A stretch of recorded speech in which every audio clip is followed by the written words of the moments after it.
CA final chapter 7 direct tax तुम्हारा ये है। देखो, aggregation of income, aggregation of income, और उसका बाद क्या है, set of and carry forward. ठीक है, ये चैप्टर हम लोग कर रहा है और तुम्हारा DT का है, चैप्टर 7 है, CA फाइनल। अब इलास्ट्रेशन 1 करने वाला है। इलास्ट्रेशन 1, देखो इलास्ट्रेशन 1 में क्या बोला है। कमल 35 ईयर्स का एज है उसका, सबमिट्स, रुको 1 मिनट, हाँ, submits the following particulars pertaining to assessment year. इतना इनकम फ्रॉम सैलरी कंप्यूट करके दिया हुआ है, मतलब इसमें हम लोग को कोई स्टैंडर्ड डिडक्शन ये सब नहीं देना है। फिर जाके लॉस फ्रॉम हाउस प्रॉपर्टी इतना था, बिजनेस लॉस इतना था, इंटरेस्ट FD में इतना था। फिर क्या बोला, compute the total income of Kamal for assessment year 24-25। ये बोला नॉर्मल प्रोविजन में कैलकुलेट करो,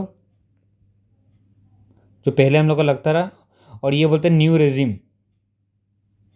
जो न्यू रेजिम आया ना हम लोग का, वो करो। ठीक है, तो देखो अब हम लोग क्या क्या करता है। ठीक है, सबसे पहले पहला वाला, तो computation of total income under normal provision.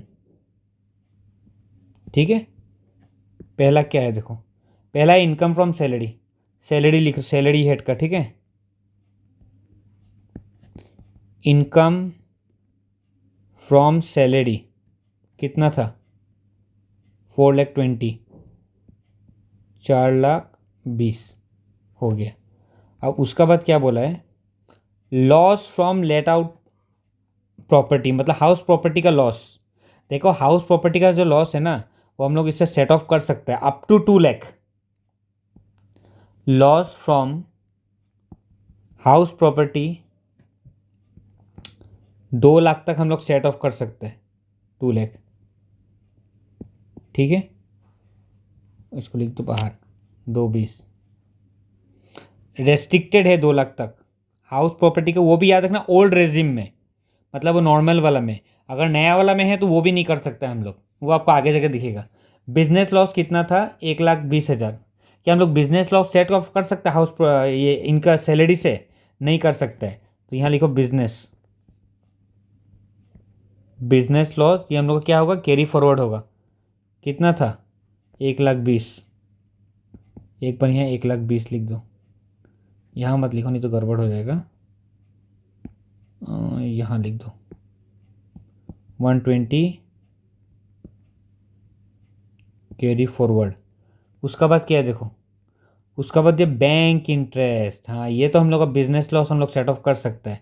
तो यहाँ फिर लिखना पड़ेगा बैंक इंटरेस्ट कितना था, 85 minus business loss set of. अब 85 है तो 85 भी सेट ऑफ कर सकते हैं। ठीक है, सेट ऑफ किया, ये आ गया इधर nil. Business loss of rupees कितना बच गया, तो मतलब 35,000 to be carry forward to next year. ठीक है, तो यहाँ पे जो हम लोग 1,20,000 आपका लिखा था ना, ये 1,20,000 नहीं होगा कैरी फॉरवर्ड, ये कितना हो जाएगा, 35,000। 35,000 हम लोग का बिजनेस लॉस कैरी फॉरवर्ड हो जाएगा। तो अब आ गया हम लोग का ग्रॉस टोटल इनकम, कुछ बचा ही नहीं है इधर पे, तो कुछ है नहीं, कुछ नहीं। 2,20,000, 2,20,000 ही आ गया हम लोग का ग्रॉस टोटल इनकम। समझ में आ गया, बस यही है। अब देखो उसका बाद ग्रॉस टोटल इनकम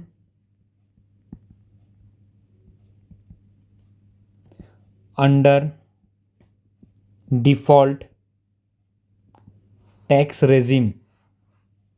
इसमें बस एक ही चीज़ चेंज है, वो हम आपको बता देते हैं। ठीक है, ऐसे करना तो पूरे करके बता देता है, क्वेश्चन याद ही हो गया हमको, क्वेश्चन बताता। ठीक है, सबसे इनकम फ्रॉम सैलरी तो आएगा ही,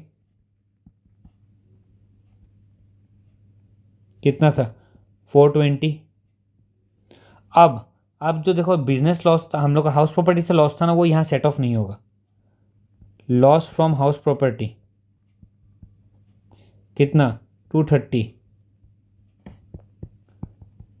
टू बी कैरी फॉरवर्ड। इससे सेट ऑफ नहीं होता तो ये बाहर लिख दो, ठीक है। ये नया वाला डिफ़ॉल्ट टैक्स रेजिम में आपका ये क्या बोलते हैं इसको, हाउस प्रॉपर्टी का जो लॉस है वो हम लोग का सैलरी इनकम से हम लोग नहीं कर सकते हैं सेट ऑफ, और पुराना वाला में हम लोग 2 लाख तक सेट ऑफ कर सकता था। अब उसका बात क्या था, उसका बात क्या था, बिजनेस लॉस, ठीक है। ये तो सेट ऑफ कर ही सकते हैं हम लोग। पहले हम लोग वही लिख लेते हैं, इंटरेस्ट फ्रॉम बैंक, ये IFOS का होता है पार्ट, ठीक है। अब हम लोग इसको कितना था 85 माइनस बिजनेस लॉस, वही सेट ऑफ कर रहा है। बिजनेस लॉस कितना है 85 का सेट ऑफ हो जाएगा, बाकी का कैरी फॉरवर्ड हो जाएगा। ये इधर कुछ नहीं आया। Remaining business loss to be carry forward कितना था 35,000। इसको बाहर से कोई मतलब नहीं है। एक जी ग्रॉस टोटल इनकम कितना आ गया डिफ़ॉल्ट टैक्स रेजिम में 4,20,000। आई होप आपको समझ में आ गया होगा, ठीक है। यही है बस क्वेश्चन। अब देखो सेट ऑफ आ गया तो ये छोटा छोटा जल्दी जल्दी ख़त्म हो जाएगा, इसमें इतना टाइम नहीं लगेगा हम लोग को।